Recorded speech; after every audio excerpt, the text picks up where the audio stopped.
Those recordings are disturbing, and honestly, they're a shame for a society as rich as Quebec.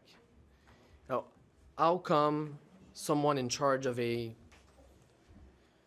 establishment that is supposed to care for elderly people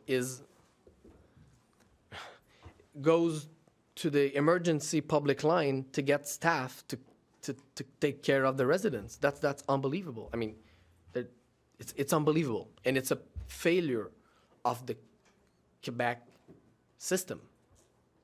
Who's responsible at the last level for that system? It's François Legault. So Mr. Legault cannot take credit for what goes well and throw people under the bus for what goes wrong.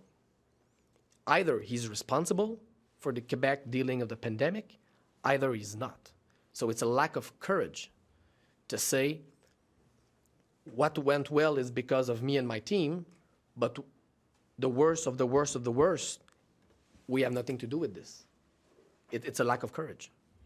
You were saying that Mr. Legault is washing his hands from responsibility. Yeah.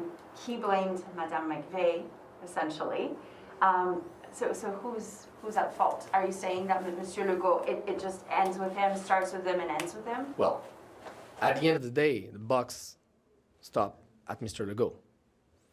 But we need to know who was responsible for what. And in order to know that, we need a public, transparent inquiry. That's what we've been asking for months now. And what I witnessed yesterday is a premier that says at each occasion he has, for example, the vaccination campaign, it went well because we have a wonderful team and we're very good.